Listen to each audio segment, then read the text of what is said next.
SEC football rankings here at the Voice of College Football. Please like the video. Share these videos out on social media.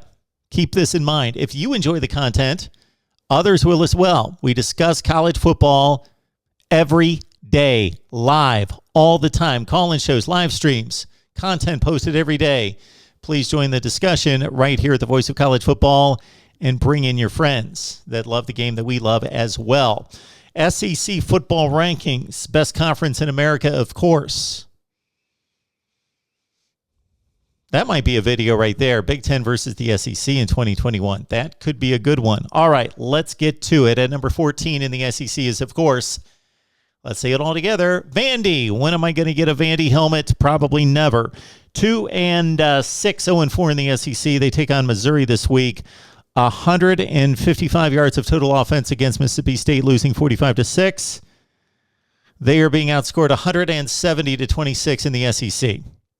That's Vandy. But they almost beat South Carolina. Okay, at number 13, we got Mizzou. Disappointing season by Eli Drinkwitz and his crew there. They take on Vandy this week. They should get their first win in conference play. They're 0-3, 3-4 overall.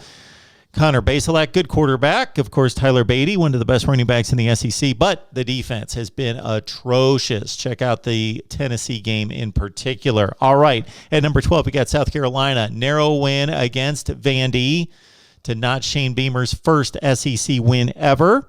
4-4 overall. South Carolina's got a bye this week. Then they take on the Gators of Florida. Who knows what Florida's mindset's going to be after a probable loss to Georgia drops them to 4-4. South Carolina coming off a disappointing showing at Texas A&M. Of course, they were going to lose the game, but down 31-0 at half, lost by 30 in that one. Jason Brown, Zeb Nolan battling for the quarterback position there.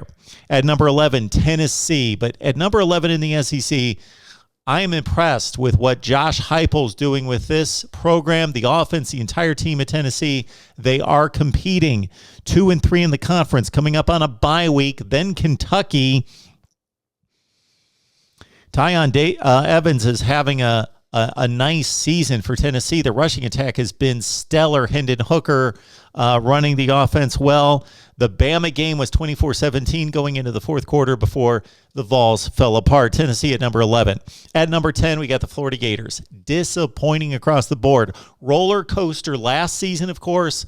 More of the same, maybe at a lower level this year. They win the first two games. They play Alabama close within a 2-point conversion or extra point earlier of tying or winning that game, and that was the peak.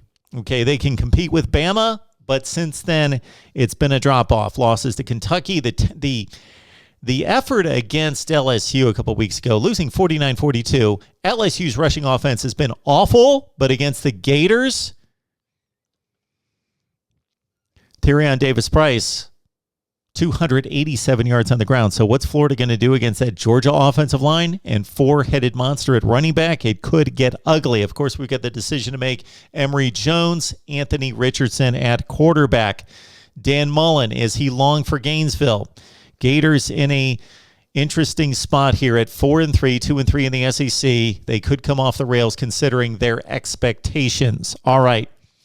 At number 9, we got Mississippi State 4-3, 2-2 in the conference, coming off that debacle against Alabama, 49-9 after they had beaten Texas A&M 2 weeks earlier.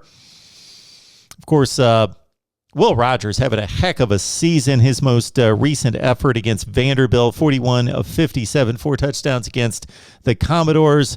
The defense held Vandy to 9 rushing yards. Good team at Mississippi State. Mike Leach always keeps it interesting. They are at number 9. At number 8, basically the tiebreaker there, LSU defeated Mississippi State 28-25, and the Tigers had the nice effort most recently against Florida. Give this team and what's left of it after all the injuries some credit. Coming back from the disappointment at Ogeron, having to step away, of course, parting ways at the end of the season. They win against Florida.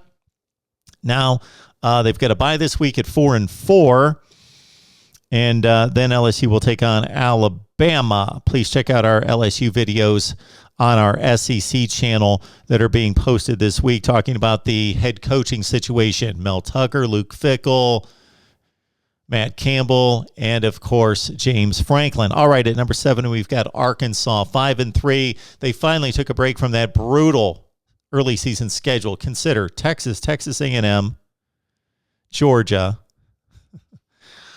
Ole Miss. All right, Arkansas wins over Arkansas Pine Bluff, 45-3 in that game. And now they've got the bye. They can regroup, almost two byes in a sense back to back before taking on Mississippi State. At number 6, we got Texas A&M, the resurgent Aggies under Jimbo Fisher. Started off 3-2, had Alabama coming to town. It didn't look good. Of course, they pull off the miraculous win as an 18-point underdog. Since then, Mizzou, South Carolina, dominant wins there. And so the defense held South Carolina to 2.3 yards per carry. Anaya Smith was a monster with a 95-yard kickoff return in that effort. Isaiah Spiller and Devin Ashane with tremendous efforts for Texas A&M, who are now 6-2. They've got the bye week, and then Auburn. Things getting interesting in the SEC Western Division. Speaking of those Auburn Tigers, because of the way this sets up, they're 5-2. They've only lost one game in conference. They still have to play Alabama.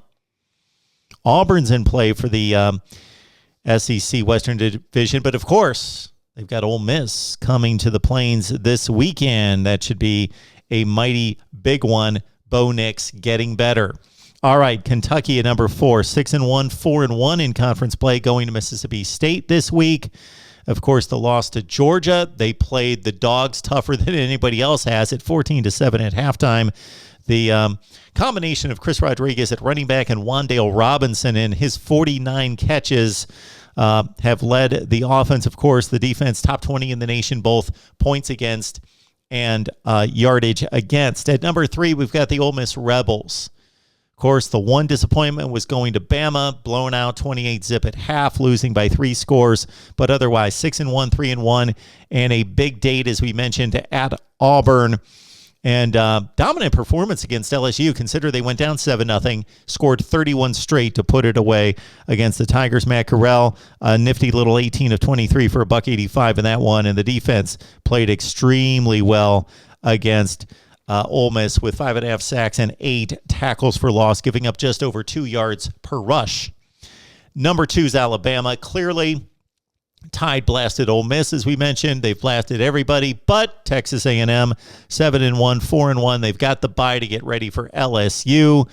And coming off the big fourth quarter against Tennessee, in which they took a one-score game and made it a 28-point win. And at number 1, clearly number 1 in the SEC, clearly number 1 in the nation, Georgia, undefeated, number 1 defense in the country in any measurable, meaningful statistic that any person could come up with. Georgia's dominant. Stetson Bennett at quarterback, still waiting on the status of JT Daniels, of course, down the stretch, who continues to be the named starter. All right, again, from top to bottom in the SEC, we got Georgia, Bama, Ole Miss, Kentucky, Auburn. That's the top 5. Then at number 6, Texas A&M, Arkansas, LSU, Mississippi State, Florida, Tennessee, bottom 3, South Carolina, Mizzou, and the Vandy Commodores, right here at the Voice of College Football. Please like the video, share these videos out on social media. And what about our call-in shows?